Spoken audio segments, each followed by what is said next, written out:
한번 따라하실까요? 요셉을 향한 하나님의 축복 선포. 첫 번째 메시지로 말씀 은혜를 나누기를 원합니다. 성경을 찾아보면 하나님은 자기 백성을 만나시면 제일 먼저 하시는 게 뭐냐면 축복의 선포였습니다. 이야기는 뒤집어 말하면 사람은 하나님의 복을 받아야 사는 존재거든요. 사실 뭐 다 받은 거죠. 조금만 생각하면 머리부터 발끝까지 하나님이 다 주신 거죠. 우주도 주시고 태양계도 주시고 지구도 주시고 공기도 주시고 햇빛도 주시고 물도 땅도 흙도 동물도 식물도 살아가는 모든 생명이 존재하시는 모든 여건은 다 누가 주셨다?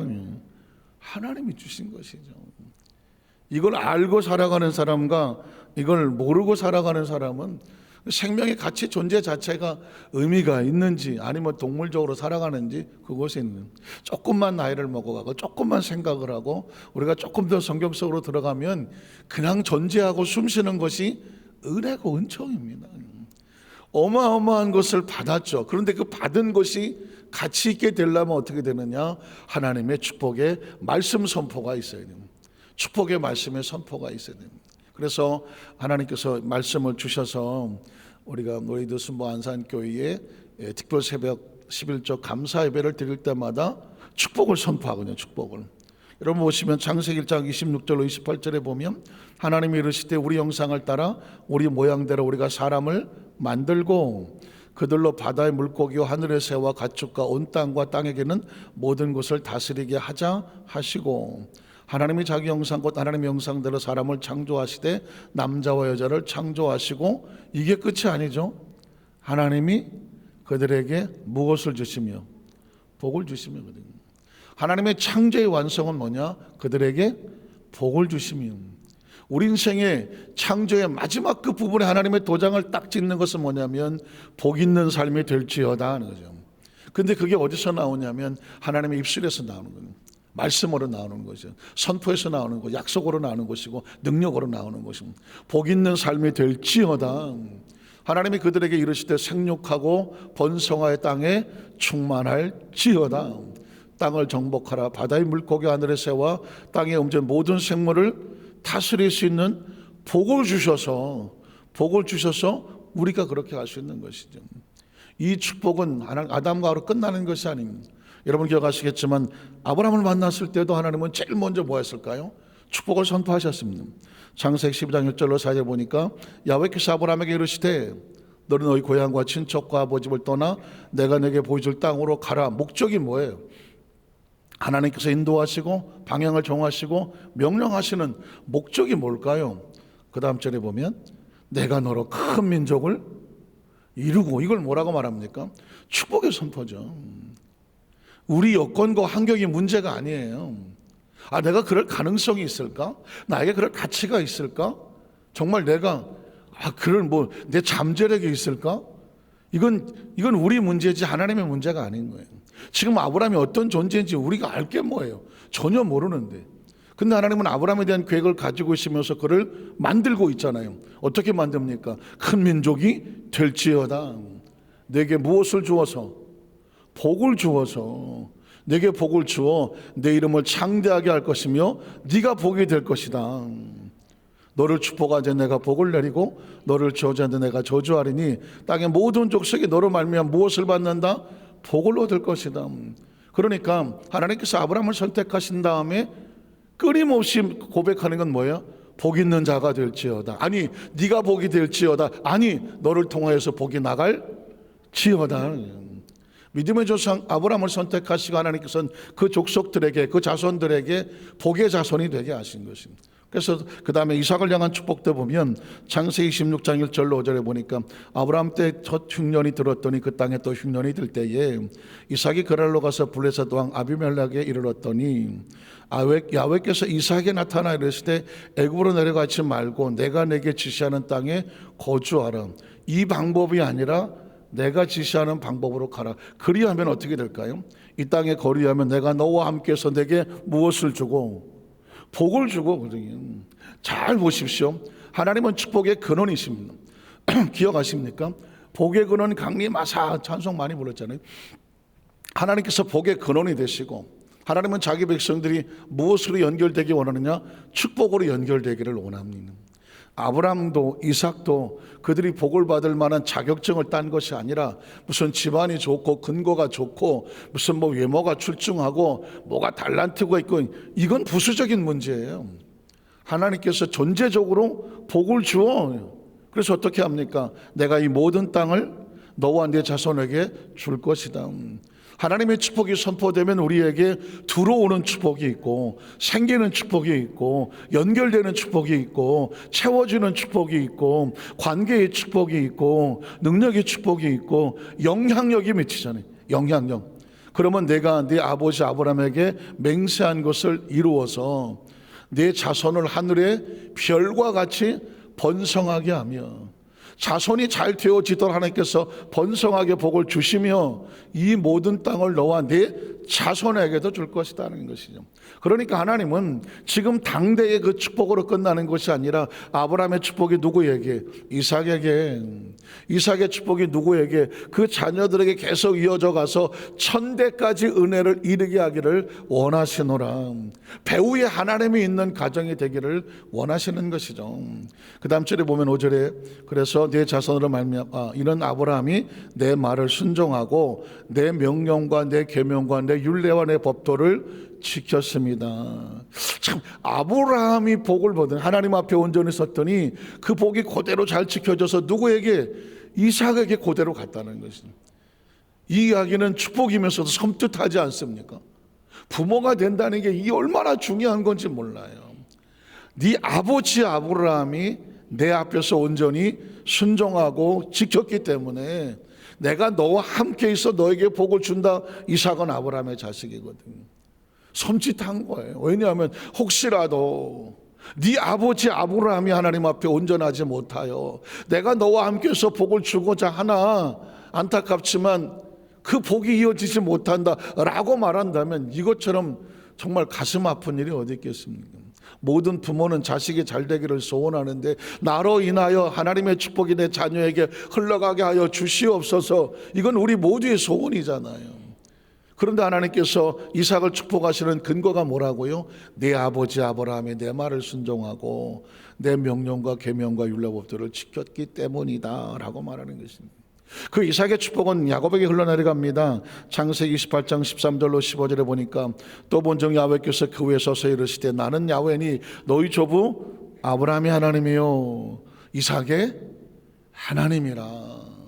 그리고 내가 누워있는 땅을 내가 너와 네 자손에게 주리니. 이건 뭐예요? 아브라함을 축복할 때도 그렇게 말했고 이삭을 축복할 때도 그렇게 말했고 지금 야곱에게 똑같은 패턴으로 복을 약속하는 것입니다. 네 자손이 땅의 티끌과 같이 되어 네 서쪽과 동쪽과 북쪽과 남쪽으로 퍼져나갈 것이며 번성이죠. 땅의 모든 족속이 너와 네 자손을 말미암아 복을 받으리라는 거거든요. 가만히 보면 하나님은 집요하게 하나님이 갖고 계신 그 축복을 가지고 축복된 자녀에게 계속 복을 주어서 그 복이 흘러내려가서 영향을 미치게 하지 않겠습니까? 동쪽 서쪽 남쪽 북쪽으로 퍼져나갈 것이며 땅의 모든 자손이 너를 만나는 내 자손을 만나는 사람들의 애를 통하여 복을 얻게 될지어다. 아멘. 그러니까 하나님께서는 최상의 작품을 만드셨지만 최상의 작품의 마지막 완성은 뭐냐? 복을 받을지어다. 복을 받을지어다. 계속 축복을 선포하는 것입니다. 이 축복이 이어지는 한 하나님과의 관계에서 이 복이 영향을 미치는 것이고 이 축복의 선언이 끝나면 단절되면 더 이상 흘러내려가지가 않는다는 것이죠. 이 7월 달에 하나님께서 이제 이삭의 복이 야곱의 복이 어디로 흘러내려갈까요? 어디로 내려가야 돼요? 요셉에게 흘러내리는 15절 한번 볼까요? 15절에 보니까 내가 너와 함께 있어서 내가 어디로 가든지 너를 지키며 너를 이끌어 이 땅으로 돌아오게 할 것이다.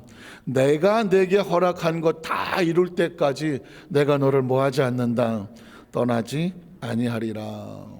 자, 7월에 하나님께서 축복하시는 요셉의 향한 축복은 첫 번째로 야곱의 12아들 중에서 요셉을 선택하시는 하나님 모습. 한번 따라하시까 선택의 축복. 요셉이 받은 하나님의 축복에는 뭐냐? 선택받음이었습니다. 창세기 30장 22절 24절에 보면 요셉은 야곱의 장자가 아니었습니다. 아시는 것처럼 장자권 아시죠? 장자권. 야곱이 형 에서 대신에 받던 장자권인 하나님의 축복은 아버지로부터 장자에게 흘러내려갔습니다. 그러면 야곱의 장자가는 루벤이라고 하는 사람인데 루벤이 받아야 되잖아요. 그런데 아브라함의 하나님, 이삭의 하나님, 에서가 아닌 야곱으로, 그 다음에 루벤이 아닌 요셉으로 흘러들어갑니다. 이 이야기는 뭐냐면 태어난 순서도 중요한데, 원래 태어난 순서가 중요한데 하나님의 축복의 권은 형식으로 흘러가지 않아요. 그 사람의 중심 속에서 하나님이 선택하실 만한 준비된 그릇으로 흘러가더라는, 우리가 지금 추적하고 싶은 것은 뭐냐면 왜 루벤이 아니고 요셉이냐 하는 것이죠. 하나님이 나이를 생각하신지라 하나님이 그의 소원을 들으시고 그의 태를 여셨으므로 그가 임신의 아들을 낳고 이르되 하나님이 내 부끄러움을 씻으셨다 하고 그 이름을 요셉이라고 하니 야훼는 다시 다른 아들을 내게 더하시기를 원하노라 하였더라. 요셉은 야곱의 11번째 아들이죠. 12아들이 있는데 11번째, 서열로 따지면 언제 축복권이 11번째까지 내려오겠습니까? 안 돼요. 인간적으로는 아니고 세상적으로는 아니라는 것입니다. 그럼에도 불구하고 그 축복이 요셉에로 흘러내릴 때 루벤에게 문제가 있었습니다. 창세기 35장 22절로 23절에 보니까 이스라엘이 그 땅에 거주할 때 루벤 장자입니다. 루벤이 가서 그 아버지의 첩 비라와 동침하매 이스라엘이 이를 들었더라. 야곱의 아들은 12이라. 레아의 아들들은 야곱의 장자 루벤과 그 다음 시몬과 레위와 유다와 이사갈과 스물론이요. 그래서 12아들까지 가는 거예요. 그런데 지금 루벤이 야곱에게 4명의 아내가 있었는데 그 자세한 가족 얘기는 또 나중에 하기로 하고, 아마 비라가 제일 나이가 젊었던 것 같아요. 그러다가 보니까 장자인 루벤과 비라의 나이차가 별로 나이가 안 날 수도 있는 상이고, 어쩌다가 보니까는 무슨 궁중의 암투처럼 동궁과 무슨 빈이 그랬다는 옛날 야화도 있지만 약간의 그런 성적인 스캔들이 생겨나게 되는 것이죠. 어쩌면 루벤의 입장에서 볼 때는 어떤 아버지 어떤 부분을 건드리고 싶었든지 아니면 잘못된 어떤 성적 유혹에 빠졌든 간에 빠졌을지 모르지만 제일 중요한 영적인 축복을 잃어버린 거예요. 그걸 잃어버린, 사실은 육적인 어떤 것을 탐닉하다 보면 그것이 하나님과 관계가 단절되면 이미 부어졌던 장자권의 축복이 날아가 버리는, 지키는 것도 축복입니다. 한번 따라 하실까요? 우리에게 주신 직분과 사명과 축복을 지킬 줄 아는 것도 뭐다? 그게 축복이에요. 많은 사람은 주어진 대로 불구하고 그 중요한지를 모르고 다른 데 신경 쓰다 그걸 잃어버리거든요. 안타깝지만 잃어버렸던 축복이 어디로 내려가냐면 요셉에게로 내려가는. 창세기 37장 5절에 보니까 요셉이 꿈을 꾸고, 그 꿈은 누가 꿔야 되는 꿈일까요? 루벤이 꿔야 될 꿈이에요. 시몬이 꾸고 레위가 꾸고 그 형들이 꿔야 될 꿈이에요. 근데 하나님께서는 아주 작고 연약한 요셉에게 하나님의 꿈을 꾸게 합니다. 그 얘기는 뭐냐? 하나님의 눈에 요셉을 선택하시는 것이죠. 저는 우리 여의도 수완산교회 성도들이 하나님의 눈에 들어서 하나님의 선택하시는 통로가 되기를 주님의 이름으로 축원합니다. 아주 중요한 거예요. 어차피 인생을 삶은 사람이며 나는 뭐도 안 되고 그럴 필요 없어요. 하나님의 눈에 들면 되는 거예요. 하나님의 기억에 들어오면 되는 거예요. 요셉은 그랬어요. 요셉이 다른 걸 뭘 했나요? 안 돼요, 서열상. 그러나 하나님이 보시기에 야곱의 12아들 가운데에 하나님께서 꿈을 맡길 만한 사람은 요셉이었습니다.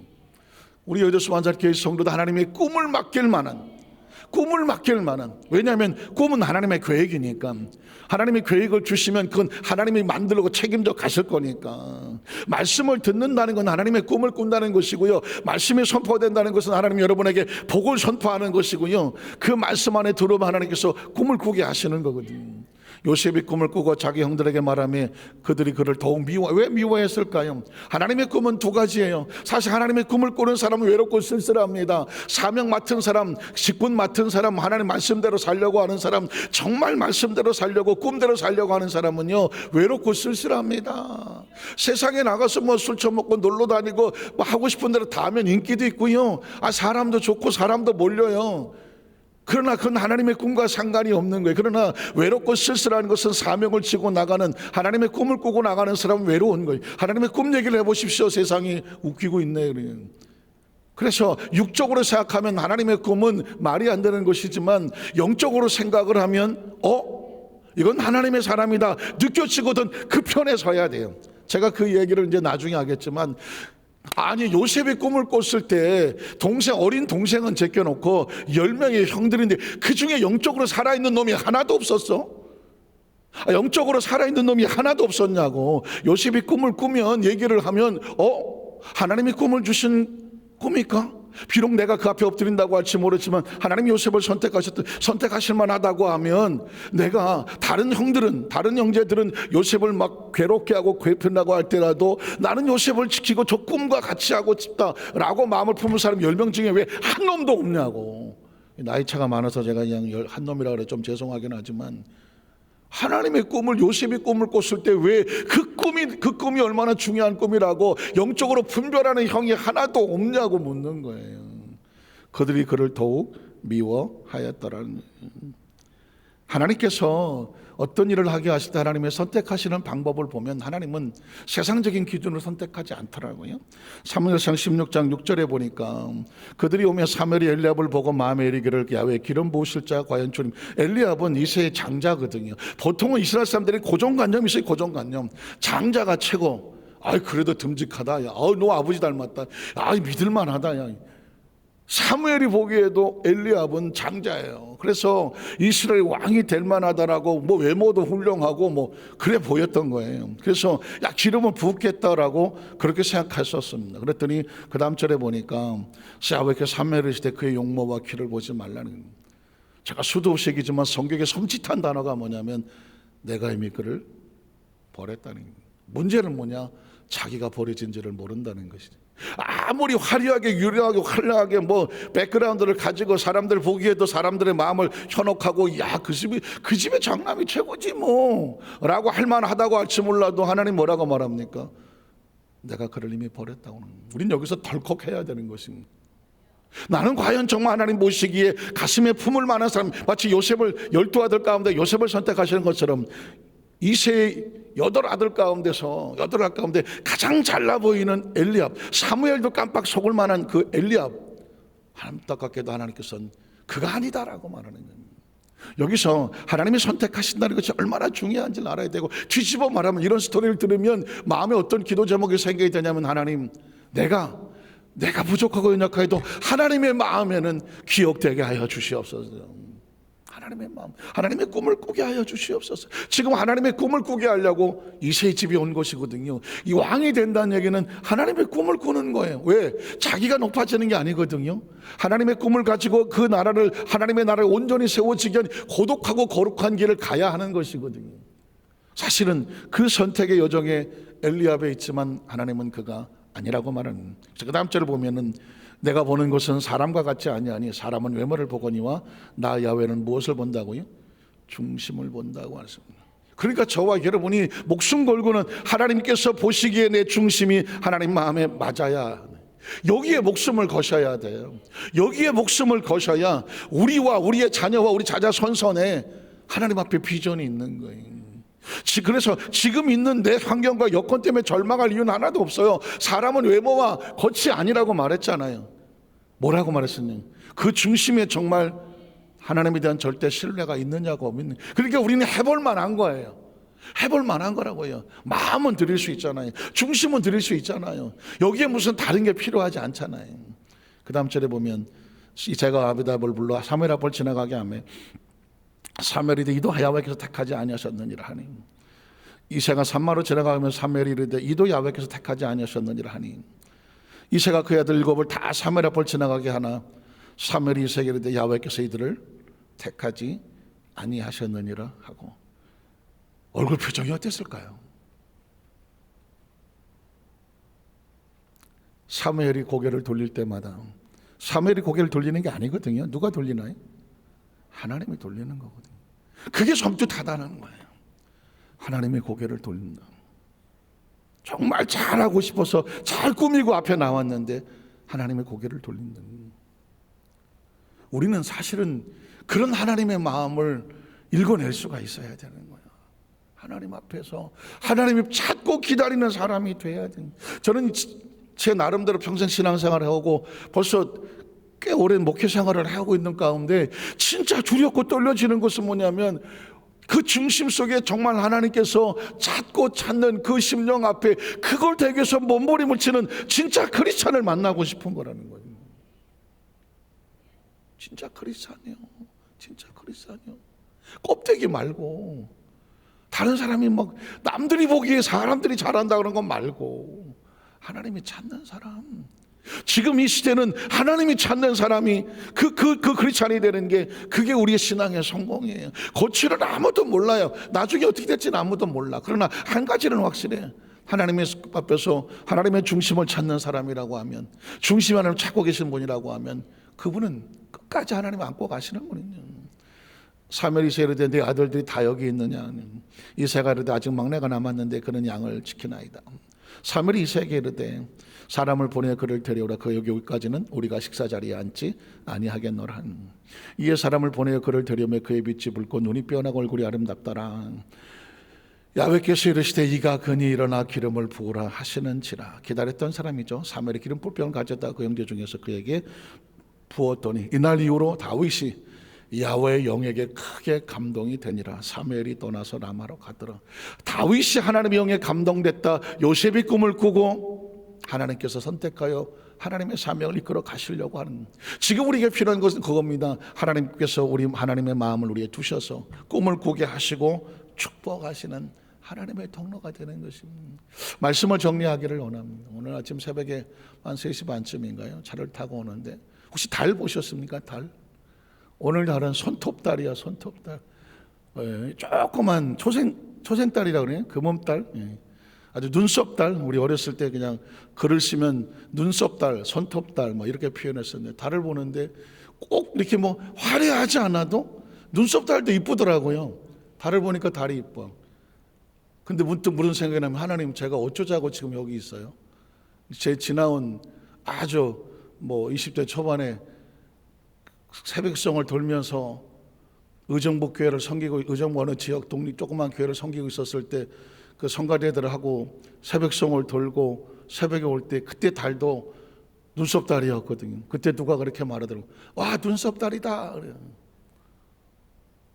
그때 정말 어리고 부족하고 모자라고 신학을 공부하고 그 어린 나이에, 그리고 사역을 여의도께서 나이 30에 이제 교역자가 돼서 출발할 때 그 어린 나이에 내가 뭘 어떻게 했을까? 그냥 지금 생각해 보면 그런데 지금 이 세월이 지나서 이렇게 이 새벽에 차를 몰고 교회 새벽 예배를 인도하는 내 모습을 보면서, 야, 이건 난 진짜 눈썹달같이 조그맣고 초라하고 나약한 존재였는데 꼭 내 모습 같더라고요. 그런데 하나님께서 만들어 여기까지 왔구나. 그냥 아침에 찬양이 그냥이 나오더라고. 아무것도 없는데, 정말 아무것도 없는데 어쩌면 하나님께서 이렇게 내 빛이 아닌 하나님의 빛을 가지고 말씀을 이 새벽에 선포하여 우리 성도들을 축복할 수 있는 통로로 하나님이 쓰시나. 설교자는 두 가지 축복권이, 두 가지 영적인 사명이 있어는 뭐냐면 파수꾼이 돼서 잘못하는 것을 깨우쳐 알도록 깨어나라고 외쳐야 될 사명이 설교자에게 있는 것이고요. 다른 하나는 뭐냐면 마치 사무엘이 이새의 머리에 기름 부병을 부는 것처럼 하나님의 축복을 선포하는 축복권이 있는 것이군요. 그러니까 두 가지 사명 사이에서 밸런스를 맞춰야 돼요. 말씀을 들을 만한 사람에게는 절대로 그렇게 하면 안 됩니다 라고 깨어나시오. 이쪽에다 가니까 꼭 성가대다 하는 것 같은데 어쨌든 방향이 그렇다는 거예요. 깨어나시오. 또 안쪽으로는 하나님의 축복을 받아서 하나님의 꿈을 꾸고 하나님이 수양하시는 축복의 통로가 되시오. 다윗이 뭐라 그랬겠어요? 머리에 기름을 부으니까 그날 이후로 하나님의 축복이 흐르니까 하나님의 영이 충만하다라는 것이죠. 오늘 여의도수 마산교회 성도 여러분, 지나간 과거는 가득하지 않습니까? 미래는 어떻게 될지 아무도 모르는, 오늘 이 시간에 부여잡을 것은 하나님의 약속의 말씀과 꿈을 끌어가는 것입니다. 7월달은, 아니 우리의 평생은 이렇게 될 것입니다. 오늘 말씀을 가슴에 끌어안고, 이 꿈을 가슴에 끌어안고, 약속을 끌어안고 하나님의 중심에 선택되어 하나님을 사용하시는 하나님의 축복된 생명들 되시기를 주님의 이름으로 축원합니다. 기도하겠습니다. 하나님 아버지 감사합니다.